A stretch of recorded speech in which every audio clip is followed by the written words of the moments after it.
بسم اللہ الرحمن الرحیم الحمد للہ رب العالمین والصلاة والسلام علی سید المرسلین وعلی آلہ واصحابہ اجمعین اما بعد۔ معزز شرکائے عربی گرامر کورس ہمارا آج 16واں لیکچر ہے۔ گزشتہ لیکچر کے اندر ہم نے اس میں گزشتہ سے پیوستہ لیکچر میں مورب کی قسم، اس میں متمکن مرکب کی تفصیل پڑھی تھی، اور پھر گزشتہ لیکچر میں فعل مضارع جب نون جمع مؤنث اور تاکید سے خالی ہو اس کے اعراب کی اقسام پڑھی تھی۔ اس لیکچر میں ہم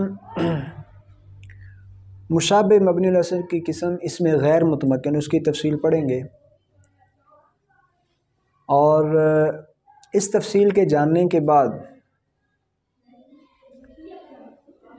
اور جو کچھ اس میں ذکر ہوگا اسے یاد کرنے کے بعد اس میں غیر متمکن سے متعلق جب بھی کلام عرب میں کوئی عبارت کی تیاری وغیرہ کی جائے گی تو انشاءاللہ کسی قسم کی دقت اور پریشانی نہیں ہوگی۔ اس میں غیر متمکن اس قسم کو کہتے ہیں جو مبنی الاصل کے مشابہ ہو۔ مبنی الاصل 3 چیزیں ہم نے پڑھی تھیں، فعل ماضی، امر حاضر معروف اور تمام حروف، اور مشابہ مبنی الاصل 3 چیزیں، اس میں متمکن مفرد یعنی جب ترکیب میں نہ ہو، اس میں غیر متمکن، اور فعل مضارع جب نون جمع مؤنث اور نون تاکید کے ساتھ آئے۔ تو باقی 5 چیزوں کی تفصیل واضح ہے، یہ اس میں غیر متمکن کی تفصیل آپ کے سامنے ہوگی۔ اس کے بعد ہم اگلے لیکچر کے اندر اسم سے متعلق چند بحث کر کے پھر عامل اور معمول کی بحث کا آغاز کریں گے، جو ہماری عربی گرامر کورس کی آخری بحث ہوگی، اور اس کے بعد انشاءاللہ یہ کورس کمپلیٹ ہو جائے گا۔ تو اس میں ہم غیر متمکن کی اقسام کے بارے میں جانتے ہیں۔ ٹوٹل 8 قسمیں ہیں: مضمرات، اسماء اشارات، اسماء موصولہ، اسماء افعال، اسماء اصوات، اسماء کنایات، اسماء ظروف اور مرکب بنائی۔ ان میں سے پہلی قسم ہے مضمرات۔ انہیں ضمیریں بھی کہا جاتا ہے، اور ضمیر کی تعریف یہ کی گئی ہے وہ اسم جس کو متکلم یا مخاطب یا ایسے غائب کے لیے وضع کیا گیا ہو جس کا حقیقتاً یا حکماً پہلے ذکر ہو چکا ہو۔ اسی ضمیر کو مضمر بھی کہتے ہیں، اور اسی سے آگے جمع مضمرات آتی ہے۔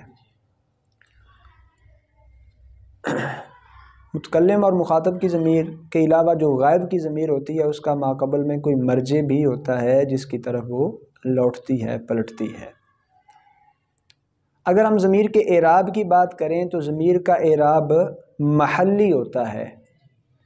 محلی ہونے کا مطلب یہ ہے یعنی جس جگہ وہ واقع ہے اس جگہ اگر اس میں مورب آتا تو اس پر اعراب آ جاتا۔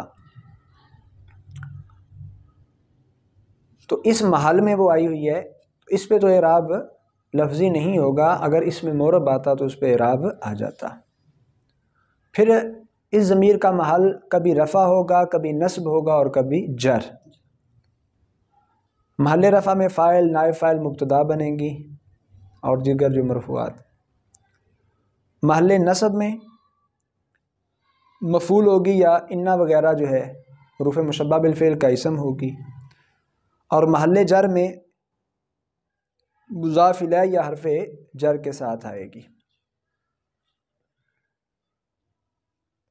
پھر محل رفع میں عامل کے ساتھ ملی ہوئی ہوگی تو اسے متصل کہیں گے، عامل سے جدا ہوگی تو منفصل۔ نصب میں عامل سے ملی ہوئی ہو تو متصل، جدا ہو تو منفصل۔ ضمیر مجرور کی ایک ہی قسم ہے متصل، یہ عامل کے بغیر نہیں آتی۔ تو یہ ٹوٹل ضمیر کی 5 قسمیں ہیں۔ جی، حرف جر یا مضاف۔ تو یہ ٹوٹل 5 اقسام ہیں، اور ہر قسم کے تحت 14 ضمیریں آتی ہیں، ٹوٹل 70 ضمیریں ہیں۔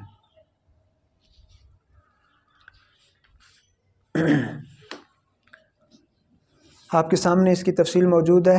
مضمرات کی قسم: متصل اور منفصل۔ متصل کے تحت مرفوع متصل، منصوب متصل اور مجرور متصل۔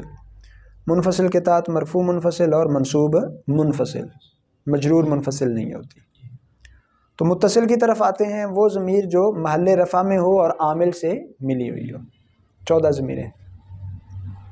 مثال فعل ماضی سے لے لیں. ضربت ضربنا، ضربتا ضربتما ضربتم، ضربتی ضربتما ضربتن، ضرب ضربا ضربو ضربت ضربتا ضربنا.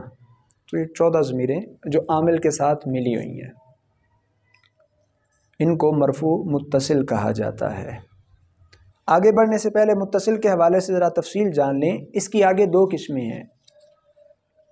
مرفوع متصل بارز ہوگی یا مستتر ہوگی. بارز یعنی ظاہر جو پڑھنے میں آئے گی، اور مستتر پوشیدہ جو پڑھنے میں نہیں آئے گی.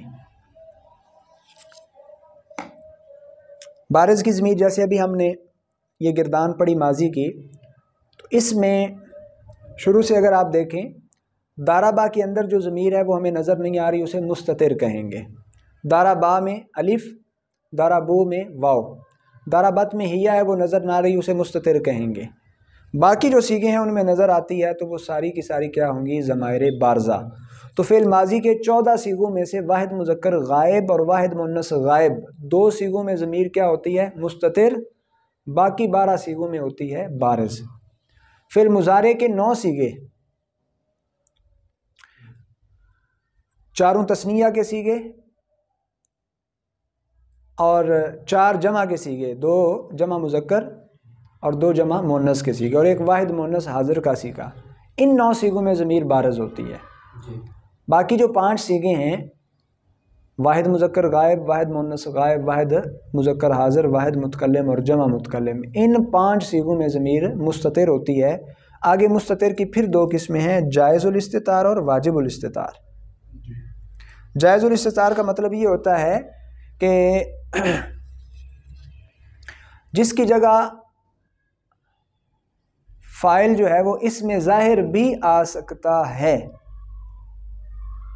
جس کی جگہ اس میں ظاہر فاعل آ سکتا ہے، اس کو پوشیدہ رکھنا جائز ہوتا ہے، واجب نہیں ہوتا.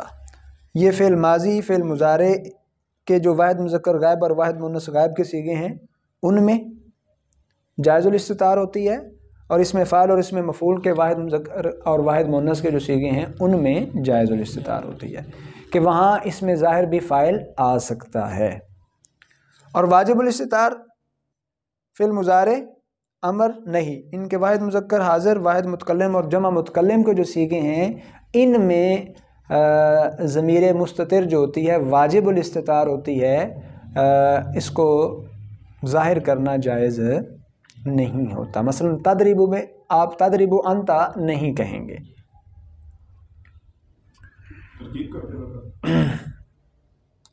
مطلب ظاہری عبارت کے ساتھ آپ اس طرح نہیں لا سکتے کہ آپ کہیں کہ تضرب انت میں جو باہر والا انت ہے یہ اس تضرب کا فاعل ہے، ایسا نہیں ہے. تو یہ ضمیر مرفوع متصل جو ہے اس کی تفصیل تھی کہ یہ بارز ہوتی ہے یا مستتر ہوتی ہے. اس کے بعد ہے ضمیر مرفوع منفصل. مرفوع جو محل رفع میں ہو اور عامل سے جدا ہو، اس کے گردان ہے انا، نحن، انتا، انتما، انتم، انتی، انتما، انتن، ہوا، ہما، ہم، ہیا، ہما، ہن. اور اگر آپ اس کو ترتیب سے جس طرح ہم گردان کی ترتیب رکھتے ہیں، پہلے غائب پھر حاضر پھر متکلم، وہ بھی کر سکتے ہیں. ہوا، ہما، ہم، ہیا، ہما، ہن، انتا، انتما، انتم، انتی، انتما، انتن، انا، نحن. کلام عرب میں جب بھی آپ اس کو دیکھیں گے اس کا اعراب یہی ہے، جو ہے جیسے آپ یاد کر لیں گے، اس میں رد و بدل نہیں ہوگا. تو اس گردان کو اچھی طرح ذہن نشین کر لیا جائے، اور قسم کو بھی کہ یہ گردان جو ابھی ہم نے کی یہ ضمیر مرفوع منفصل کی ہے، محل رفع میں ہوگی اور عامل سے جدا ہوگی. دوسری قسم ہے ضمیر متصل کی ضمیر منصوب متصل، یعنی جو محل نصب میں واقع ہو اور عامل سے ملی ہوئی ہو. یہ بھی 14 ضمیریں ہیں. دارابانی، دارابانا، داراباکا، ضربکما ضربکم ضربکی ضربکما ضربکنہ ضربہو ضربہما ضربہم ضربہا ضربہما ضربہن. تو یہ نی نا کا کماکم کی کماکنہ ہو ہما ہم ہا ہما ہنہ، یہ 14 ضمیریں ہیں جو عامل ضربہ کے ساتھ مل کر آئیں یا انا کے ساتھ حروف مشبہ بالفعل کے ساتھ مل کر آئیں، انہیں منصوب متصل کہا جاتا ہے. تو ان کو اس طرح مختلف گردانوں کے ساتھ جوڑ کے، مختلف حروف مشبہ بالفعل کے ساتھ جوڑ کے اس کو پکا کیا جا سکتا ہے. قرآن مجید میں اس کا بکثرت استعمال ہے، ضمیر منصوب متصل حروف مشبہ بالفعل کے ساتھ جب آتی ہے، افعال کے ساتھ بھی. آگے ہے ضمیر منصوب منفصل، محل نصب میں ہو لیکن عامل سے جدا ہو. ایایا ایانا ایاکا ایاکما ایاکم ایاکی ایاکما ایاکنہ ایاہو ایاہما ایاہم ایاہا ایاہما ایاہن. یہ بھی 14 صیغے ہیں، اچھی طرح ذہن نشین کر لیے جائیں. اس کا بھی کافی کلام عرب میں استعمال ہوتا ہے. سورہ فاتحہ کے اندر ایاک نعبد و ایاک نستعین.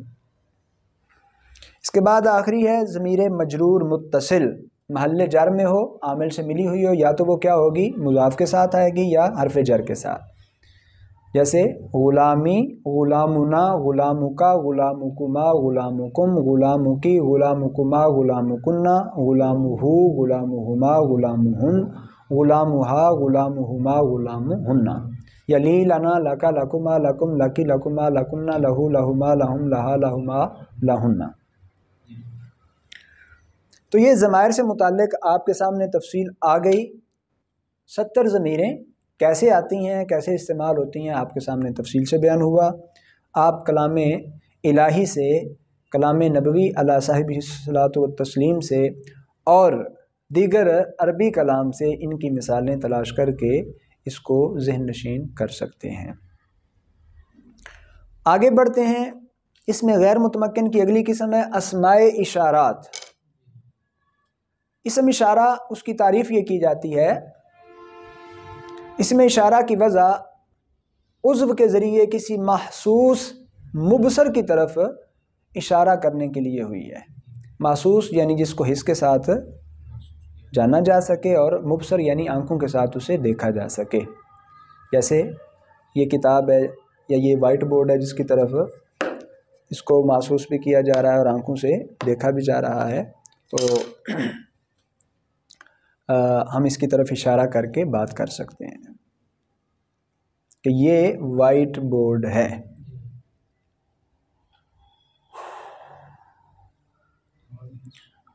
اچھا، اس کا استعمال کئی طرح سے ہے، لیکن میں نے آپ کے سامنے مشہور چند صیغے اس کے لکھے. یہ اسم اشارہ قریب کے لیے بھی آتا ہے اور بعید کے لیے بھی آتا ہے. کلام عرب میں دونوں طرح مستعمل ہے. قریب کے لیے اس کے جو صیغے آتے ہیں ہاذا ہاذانی ہاؤلائی ہاذیہی ہاتانی ہاؤلائی. بعید کے لیے ذالکا ذانکا اولائکا تلکا تانکا اولائکا. اور اس طرح اس کی یہ جو شروع میں ہا آ رہا ہے، ہاذا کے شروع میں یا ہاذی کے شروع میں، یہ ہا تنبیہ کے لیے ہے، اور ذا خود اسم اشارہ ہے. جو اسماء اشارات بیان کیے گئے ہیں وہ ذا زانی زینی تا تی تہ زہ زہی تہی تانی تینی اولائی اور اولا. ان کے شروع میں ہا لگا دیتے ہیں تو یہ مختلف صیغے بنتے چلے جاتے ہیں، اور کچھ کے ساتھ کاف حرف خطاب لگا دینے سے گردانیں بن جاتی ہیں، جیسے ذاکا ذاکما ذاکم ذاکی ذاکما ذاکنہ. اس طرح کچھ کے تا کے شروع میں آخر میں جو ہے ضمیر خطاب لگا دیتے ہیں، تا کا تاکما تاکم تاکی تاکما تاکنہ. اسی طرح زانی کے ساتھ زانکا زانکما زانکم تانکا تانکما، یا اسی طرح جو ہے اولائکا اولائکما اولائکم اولائک اولائکما اولائکنہ. تو یہ سارے صیغے جو ہیں یہ اسم اشارہ سے متعلق کلام عرب میں استعمال ہوتے ہیں، واحد کے لیے، تثنیہ کے لیے، جمع کے لیے. تو آپ کلام الہی، کلام نبوی اور دیگر عربی کلام کے اندر ان کی مثالیں بآسانی دیکھ سکتے ہیں، صرف نام یاد کر لیں، دیکھتے ہی پہچان ہو جائے گی کہ یہ اسم اشارہ ہے۔ تیسری قسم ہے اس میں غیر متمکن کی اسماء موصولہ۔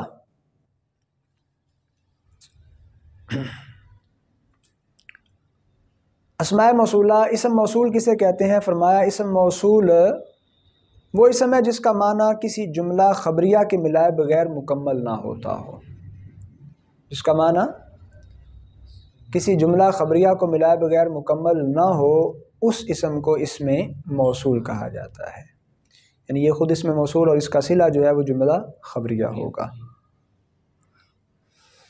اللہ اکبر۔ ہاں لیکن اس میں ایک بات آپ ذہن نشین فرمائیں کہ الف لام اگر موصول کے معنی میں ہو تو اس کا معنی جو ہے اسم فاعل یا اسم مفعول کے ملانے سے مکمل ہو جاتا ہے، جیسے دارب ہے اس کے ساتھ الف لام اس میں موصول کا لے آئیں، الضارب، یا مضروب ہے المضروب، تو اسی سے ہی معنی مکمل ہو جائے گا۔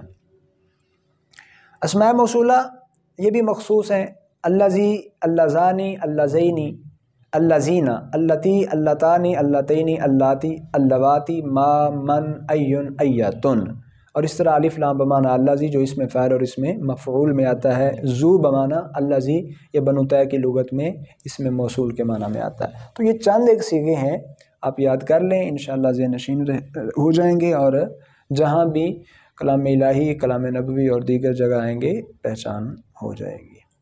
چوتھی قسم ہے اسماء افعال۔ اسم فعل اس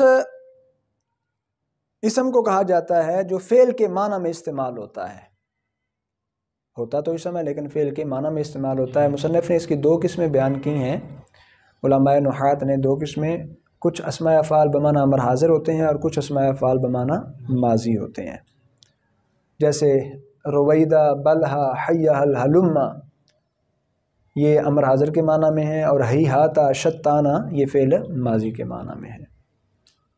اور بھی ان کے علاوہ بھی آپ جب علم نحو سے متعلق بڑی کتابوں کا مطالعہ کرتے ہیں، موسوعۃ النحو والصرف والاعراب بڑی مشہور کتاب ہے، اگر آپ اس کو دیکھیں اور اسماء افعال کی بحث میں تلاش کرنا شروع کریں تو آپ کو متعدد اسماء افعال بمعنی امر حاضر مل جائیں گے اور متعدد اسماء افعال بمعنی ماضی مل جائیں گے۔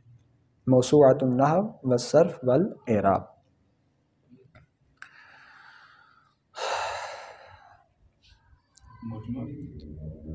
اسی طرح معجم النحو والصرف والاعراب یہ بھی کتاب ہے، اور بھی کتابیں ہیں، المغنی ہے، متعدد کتب ہیں۔ پانچویں قسم اس میں غیر متمکن کی ہے اسماء اصوات۔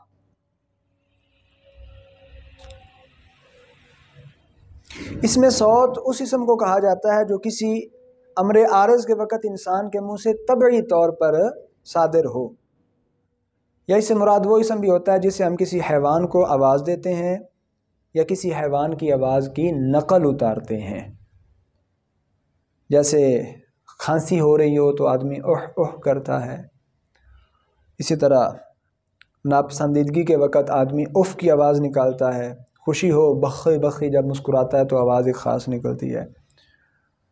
اونٹوں کو بٹھانے کے لیے نخی، نخ، نخا وغیرہ کہا جاتا ہے۔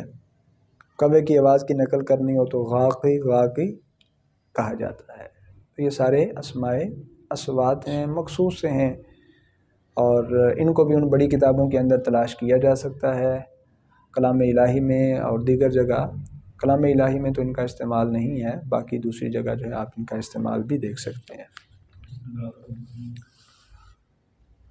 ششم ہے اسماء ظروف۔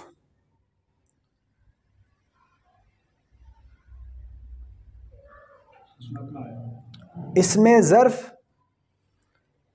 کسے کہتے ہیں؟ ترتیب آپ آگے پیچھے کر سکتے ہیں۔ آپ اسماء کنایات کو لے لیں، چھٹی قسم اسماء کنایات۔ اس میں کنایہ اس اسم کو کہتے ہیں جو کسی معین چیز پر دلالت کرتا ہے لیکن اس کی دلالت صراحتاً نہیں ہوتی۔ اس کی دو قسمیں بیان کی گئی ہیں، کچھ اسماء کنایات کا تعلق عدد کے ساتھ ہوتا ہے اور کچھ کا تعلق گفتگو کے ساتھ ہوتا ہے، جیسے کم اور قضا یہ عدد کے لیے آتے ہیں، اور کیتا اور زیتا جو ہے یہ گفتگو کے لیے آتے ہیں۔ پھر کم کے حوالے سے علماء نے اور تفصیل بھی بتائی کہ اس کی 2 قسمیں ہوتی ہیں، کم استفہامیہ ہوتا ہے، کم خبریہ ہوتا ہے۔ تو یہ 4 ہی ہیں، واضح ہیں بالکل تفصیل جو ہے ان کی۔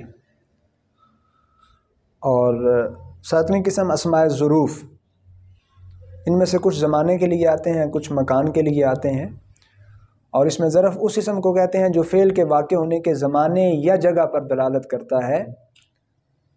تو جو کسی خاص فعل کے زمانے یا مکان پر دلالت کرے،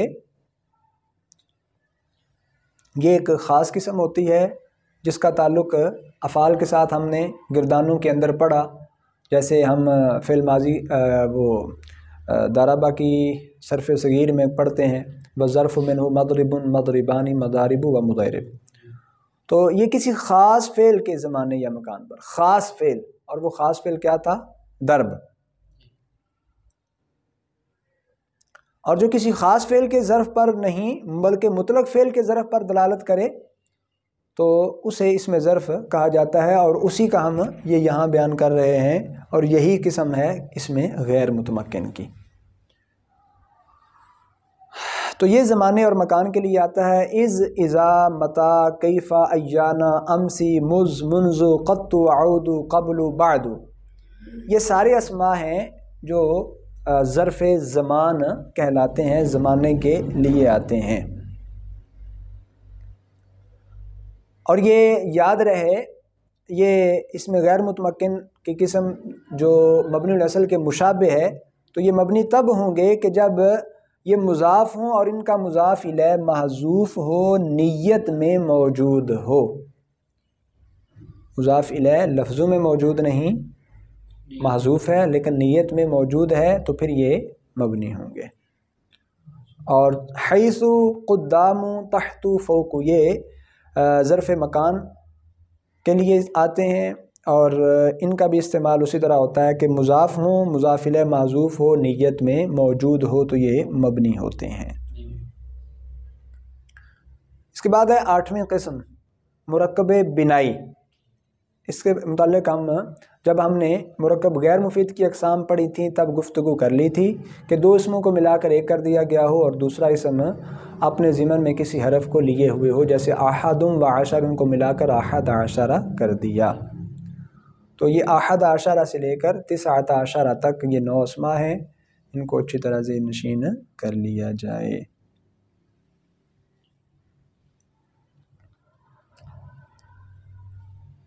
کے استعمالات مختلف ہوتے رہتے ہیں۔ بہرحال یہ ہم نے اس میں غیر متمکن سے متعلق جو تفصیل تھی وہ آپ کے سامنے رکھی۔ اب اس تفصیل کو اگر ایک عربی سیکھنے والا طالب علم اچھی طرح یاد کر لے اور یہ ذہن نشین کر لے کہ یہ مبنی کی قسم ہیں، ان کے اعراب میں تغیر و تبدل نہیں ہوتا، اور جب بھی یہ عربی کلام کے اندر آئیں تو ان کو کیسے پڑھنا ہے، ان کے تلفظ کو اچھی طرح پہلے یاد کر لے، پڑھنے میں لکھنے میں کسی قسم کی دقت نہیں ہوگی۔ بارگاہ رب العزت میں دعا ہے اللہ تعالیٰ اس عربی گرامر کورس کو ہمارے لیے نفع بخش بنائے۔